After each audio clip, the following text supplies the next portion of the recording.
A'udzubillahi minasyaitonirrajim. Bismillahirrahmanirrahim. Assalamualaikum warahmatullahi wabarakatuh. Ya anak soleh dan soleha, bagaimana kabarnya anak soleh dan soleha pada pagi hari ini? Ya Ustazah berharap semoga ananda semua dalam keadaan sehat-sehat walafiat serta selalu dalam lindungan Allah Subhanahu wa taala. Amin ya robbal alamin.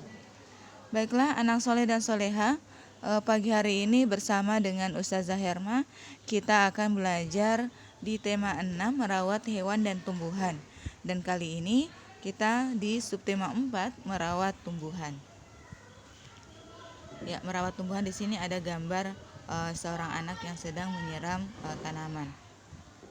Ya, baiklah anak soleh dan soleha, sebelum kita mulai pembelajaran, mari kita berdoa kepada Allah. Semoga ananda semua dimudahkan dalam memahami pelajaran yang sebentar nanti akan kami berikan. Baiklah, marilah kita sama-sama melafazkan basmalah dan doa sebelum belajar. Bismillahirrahmanirrahim. Rabbi zidni ilman warzuqni fahman. Artinya, ya Allah, tambahkanlah ilmu dan pemahaman yang baik. Amin ya robbal alamin. Baiklah anak soleh dan soleha, selanjutnya apa yang menjadi tujuan pembelajaran kita pada pagi hari ini? Ya anak soleh dan soleha, adapun tujuan pembelajaran kita pada pagi hari ini itu ada dua ya. Yang pertama, dengan mengamati gambar gerakan menekuk, siswa dapat mempraktekkan prosedur gerak menekuk sesuai ketukan dengan benar. Dan yang kedua, dengan membaca teks yang memuat ukuran berat benda, siswa dapat menyebutkan ukuran berat benda yang satu lebih berat daripada benda yang lain dengan benar, dan dapat membandingkan berat dua benda dengan benar. Ya anak soleh dan soleha, silakan dibuka bukunya halaman 168 dan 169. Di sini kita diminta untuk memperhatikan ya gambar serta keterangan tentang gerakan menekuk. Nah, Niko dan Benny berteman baik. Mereka tidak bertengkar dan selalu bermain bersama. Benny suka bermain menjaga keseimbangan. Di sini ada Benny yang sedang berdiri ya. Benny bisa berdiri dengan satu kaki dan kaki yang lainnya menekuk ke depan. Ya, bisa diperhatikan ya bagaimana contoh gerakan menekuk kaki ke depan. Kemudian yang kedua, Benny bisa berdiri dengan satu kaki dan kaki lainnya menekuk ke belakang. Nah, di sini ada gambarnya Benny yang sedang berdiri kemudian kakinya menekuk ke belakang. Kemudian yang selanjutnya, Benny juga bisa berdiri dengan satu kaki dan kaki lainnya menekuk ke samping, entah itu samping kanan atau samping kiri. Yang jelas gerakan menekuk itu bisa dilakukan ke depan, bisa juga ke belakang, ke samping kiri dan samping kanan. Seperti itu ya. Nanti Ananda juga bisa langsung mempraktekkan bagaimana gerakan menekuk. Tapi Ustazah tidak minta untuk di foto atau di video kan ya. Ustazah harapkan hanya anak soleh dan soleha mempraktekkan bagaimana cara gerakan menekuk yang tepat. Entah itu menekuk ke depan atau ke belakang atau ke samping. Seperti itu ya. Kemudian anak soleh dan soleha bisa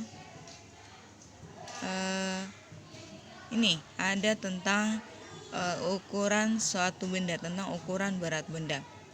Ini kenapa tiap hari ya selalu matematikanya itu tidak pernah tidak ada, selalu ada, karena memang pelajaran matematika ini memang sungguh sangat sulit ya. Jadi perlu banyak-banyak latihannya. Nah, silakan anak soleh dan soleha membuka bukunya halaman 181 sampai 182. Membandingkan ukuran suatu benda, lebih berat, lebih ringan, atau sama berat. Di sini ada di buku halaman 181 sampai dengan 182. Di halaman rumah Dayu terdapat pohon mangga. Pohon mangga Dayu sedang berbuat lebat. Mangga yang sudah masak mulai dipetik. Mangga yang dipetik ditimbang. Dayu memasukkan buah mangga yang dipetik ke dalam keranjang. Ada keranjang yang kecil dan ada keranjang yang besar.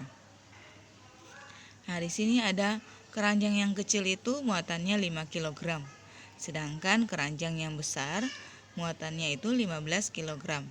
5 kg mangga lebih ringan dari 15 kg mangga. Nah, jadi 5 kg itu lebih ringan jika dibandingkan di keranjang besar yang muatannya itu 5 kg. Jadi seperti itu ya. Kemarin waktu semester 1 anak soleh dan solehah itu sudah membandingkan angka ya. Misalnya 5 lebih besar dari angka 3 itu. Seperti itu. Sekarang kita membandingkan dalam bentuk berat benda. Jadi 5 kg mangga lebih ringan dari 15 kg mangga.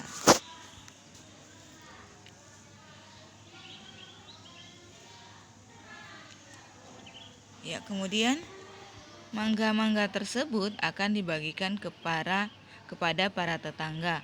Oleh karena itu, mangga-mangga tersebut dimasukkan ke dalam tas plastik. Satu plastik bisa memuat 1 kg buah mangga. Perhatikan gambar 5 kg yang dimasukkan ke dalam tas plastik. Nah, di sini 5 kg dimasukkan ke dalam 5 kg atau 1 keranjang sama banyaknya dengan 5 kg dalam hal ini 5 plastik, yang mana setiap 1 kg mangga dimasukkan dalam 1 kantong plastik. Jadi kalau 5 kg berarti kantong plastiknya itu ada sebanyak 5 kantong plastik.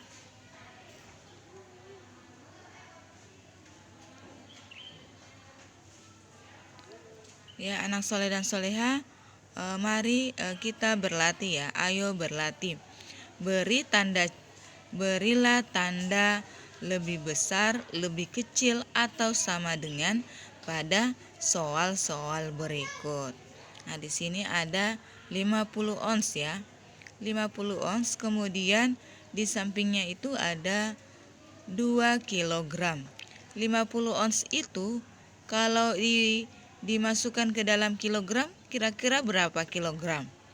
Kalau 1 kilogram itu berarti 10 ons. Kalau 50 ons berarti 5 kilogram. Jadi kalau 50 ons dengan 2 kilogram, apakah itu lebih ringan atau lebih besar atau sama dengan? Nanti ya anak soleh dan solehah tinggal memberi ya tanda yang ada, tanda lebih kecil, lebih besar, atau sama dengan pada kotak yang berwarna pink ya, yang mengantarai antara 50 ons dan 2 kg. Kemudian 3 kg semangka dengan 30 ons, apakah itu lebih ringan atau lebih besar atau sama dengan? Itu Ananda memberinya tanda di dalam kotak yang berwarna pink. Kemudian yang selanjutnya ini ada 5 ons. 5 ons dengan 2 ons ya. Ini kayaknya bunga kaktus ya. 5 ons beratnya, kemudian dengan 2 ons. Kira-kira apa yang tepat, lebih ringan, lebih besar, atau sama dengan? 5 ons sama dengan lebih kecil, lebih besar, atau sama dengan 2 ons. Nanti Ananda menuliskannya di kotak yang berwarna pink yang akan nanti dikumpulkan di hari Jumat akan datang, Jumat besok ya. Ya anak soleh dan solehah, untuk pembelajaran kita pada pagi hari ini cukup sekian. Ustazah ingatkan kembali terkait sholat Ananda, mohon yang belum sholat 5 waktu bisa diusahakan untuk sholat 5 waktu. Kemudian yang sudah sholat, semoga anak soleh dan solehah diberi keistiqomahan dalam mengerjakan sholat 5 waktu. Janganlah jadikan beban sholat 5 waktu itu karena itu akan menjadi berat buat anak soleh dan soleha. Tapi jadikanlah sholat 5 waktu itu sebagai kebutuhannya kita, yang mana ketika kita tidak melaksanakan kita merasa ganjal. Jadi olehnya itu kebutuhan yang kita tidak cukupi dalam hidup kita akan terasa ganjal, terasa lain-lain ketika kita tidak melaksanakannya. Oleh sebab itu, mari kita melaksanakan kebutuhan kita itu dalam mengerjakan sholat 5 waktu. Anggaplah sholat 5 waktu itu sebagai kebutuhan, bukan sebagai beban ya, supaya dalam melaksanakan sholat 5 waktu itu tidak menjadi beban, tidak menjadi berat buat kita. Kemudian yang kedua terkait hafalan dan mengaji Ananda, mohon diperhatikan hafalannya, usahakan dalam satu hari itu 1 ayat atau 2 ayat ya, ada penambahan hafalan. Kemudian yang kedua yang selanjutnya adalah sopan santun terhadap orang tua. Ya, ketika orang tua meminta anak soleh dan soleha untuk memuraja hafalan, mohon anak soleh dan soleha mendengarkan apa yang orang tua kita sampaikan kepada kita, karena sesungguhnya apa yang disampaikan kepada kita itu semuanya adalah kebaikan ya, untuk kebaikannya anak soleh dan soleha, bukan untuk keburukan, bukan untuk kejahatan, tapi untuk kebaikan kita sebagai anak mereka. Jadi orang tua menginginkan anak soleh dan soleha itu menjadi anak yang soleh dan soleha, anak yang baik, anak yang bisa menjadi menjadi permata buat orang tua kita. Baiklah anak soleh dan soleha, cukup sekian pembelajaran kita pada pagi hari ini. Ustazah tutup dengan ucapan hamdalah, alhamdulillahirabbil alamin, subhanakallahumma wa bihamdik, asyhadu an la ilaha illa anta astaghfiruka wa atubu ilaik. Wassalamualaikum warahmatullahi wabarakatuh.